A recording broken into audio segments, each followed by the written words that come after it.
අතීත බෞද්ධ සාහිත්‍ය තුළ වගේම ශ්‍රී ලංකාවේ සහ ඉන්දියාවේ ඉතිහාසය තුළ මේ අනෝතප්ත විල පිළිබඳව විවිධාකාරයෙන් සඳහන් වෙනවා. කල්පයක කාලයක් ආරම්භ වෙන අවස්ථාවකදී ඒ කල්පය තුළ බිහි වෙන්න නියමිත බුදුරුන්ගේ සංඛ්‍යාව අනුව ඒහා සමාන නෙළුම් මල් ප්‍රමාණයක් අනෝතප්ත විලේ පිපෙනවා කියලයි ඉතිහාස මූලාශ්‍ර තුළ සඳහන් වෙන්නේ. ඒ වගේම තමයි ලෝක විනාශයට පෙර සූර්යයන් 7ක් පායන බවත් මේ අතරින් 4 වන සූර්යයා පෑයමින් පස්සේ අනෝතප්ත විල සිඳී යන බවත් මේ මූලාශ්‍ර තුළම සඳහන් වෙනවා. ඒ වගේම තමයි මේ ජලාශයේ ඔබේ නිවසේ භාවිත කරන ගෑස් රෙගියුලේටරි හෝස් පටේ SLS ප්‍රමිතිය පිළිබඳව ඔබ දැනුවත්ද?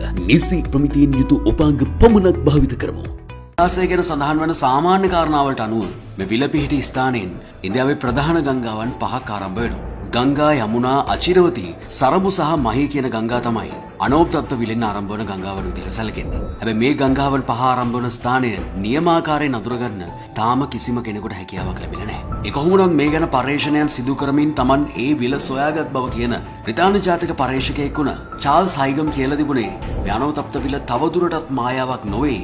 සැබෑ ලෝකයේ තියෙන ඉතාම අපූර්ව ස්ථානයක් බව. කඳු දහසකට අධික ප්‍රමාණයකින් වට වෙලා තියෙන හිමාලයේ කෛලාශ කූට ප්‍රදේශයේ අඩි 15000ක පමණ උසින් මේ විල පිහිටලා තියෙන බවයි පර්යේෂකයා සඳහන් කළේ. නමුත් මේ ස්ථානය ගැන හොයාගෙන තියෙන විදිහට විල් දෙකක් එකම තැන පිහිටලා තියෙනවා. ඉන්න එකක් මානස විල විදිහට, එහෙම නැත්නම් මන්සරෝවර විල විදිහට හඳුන්වනවා. මේ ස්ථානය ගැන දැනට පවතින සාක්ෂි අනුව සඳහන් වෙන විදිහට මේ විල ඉතාම පිරිසිදු මිරිදිය ජලය සහිත විලක්. මානස විල ආසන්නයේම තවත් විලක් ඇති බව අපි ඔබට සඳහන් කළා. ඉන්දියානු පුරාවෘත්තවලට අනුව මේ විලේ නම රාක්ෂස්ත්‍රල් විදිහටයි හඳුන්වන්නේ. මේ රාක්ෂස්ත්‍රල් කියන විල ශ්‍රී ලංකාවේ රජකම් කළ රාවණා රජු විසින් ශිව දෙවියන්ව සතුටු කිරීම සඳහා නිර්මාණය කළ බව ඉන්දියානු ඉතිහාසයේ පවා සඳහන් වෙනවා. මානස විලේ ජලය අතිශය පිරිසිදු වෙද්දී ආසන්නයේම තියෙන මේ රාක්ෂස්ත්‍රල් විලේ ජලය අධික විෂ සහිත බවයි වාර්තාවල සඳහන් වෙන්නේ. ඉතින් බොහෝ දෙනෙක් මේ වෙනකොට විශ්වාස කරන්නේ බෞද්ධ සාහිත්‍යයේන මහාමායා දේවිය සිහිනෙන් දුටු අනවතප්ත විල මේ පිහිටලා තියෙන විල් දෙකෙන් මානස විල බවයි. ඒ සඳහා පිළිගත හැකි ආකාරයේ සාක්ෂි මේ වෙනකොට හමු වෙලා තියෙනවා කියලා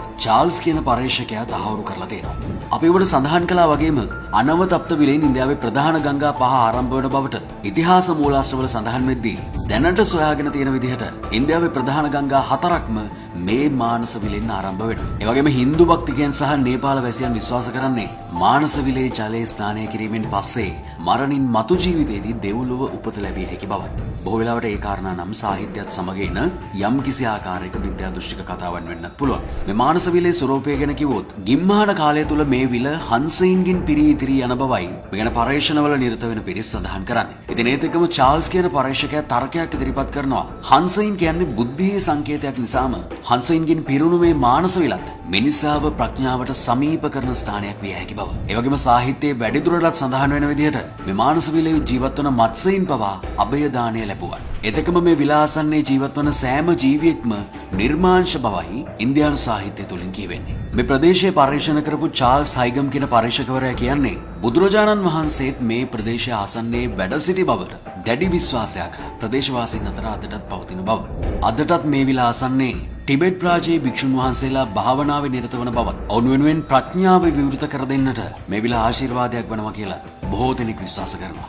පුරාතන ඊටාම විශාල ප්‍රදේශයක පැතිරලා තිබ්බ මේ මානස විල අද වෙනකොටත් වර්ග කිලෝමීටර් 320ක පමණ පැතිරලා තියෙනවා කියලා පර්යේෂකයන් නිගමනය කරලා තියෙනවා. හිමාල කලාපයේ වගේම ඉන්දියාවේ තියෙන සෑම ජලාශයකටම වඩා මේ විලේ වතුර අතිශයින් පිරිසිදු බව ඔවුන් සඳහන් කරනවා. ඒ වගේම සාහිත්‍යයේ වැඩිදුරටත් සඳහන් වෙනවා දිව්‍ය නාග වගේ බලවේගයන් බොහෝමයක් අනෝතප්ත විලාසන්නේ පවතින බව. අපි ඔබට මේ සඳහන් කරමින් යන්නේ මේ විල පිළිබඳව තියෙන විවිධාකාරයේ මතයන්. මේ ගැන බොහෝ දෙනෙක් පර්යේෂණ පවත්වද්දී විවිධ පිරිස් විවිධාකාරයේ සාක්ෂි මත විවිධාකාරයේ නිගමනයන් ගොඩනගලා තියෙනවා. 2000 වසරට ආසන්න කාලයකදී හිමාලයේ කඳුවැටියේ ඉහළින් ගමන් කරපු ගුවන් යානයක ගුවන් නියමුව එක්ක ඒ මාර්ගයේ ගමන් කරද්දී වෙනත් කිසිම දවසක නොදකපු ආකාරයේ ජලාශ්‍රිත ප්‍රදේශයක් දැක ගන්න අවස්ථාව ලැබිලා තියෙනවා. ඔහු කියන විදිහට ඒ මාර්ගයේම නැවත වතාවක් යද්දී ඔහුට මේ දර්ශනය දැක ගන්න හැකියාවක් ලැබිලා නැහැ. ඒ අනුව තවත් සමහරක් පිරිසක් විශ්වාස කරනවා මේ විල යම්කිසි ආකාරයක මායාවක් බව. එතකම මේ විල පිහිටි ප්‍රදේශය ගැන ශ්‍රී ලංකාවෙන් හමු වන සිතියම් සහ මූලාශ්‍ර පිළිබඳව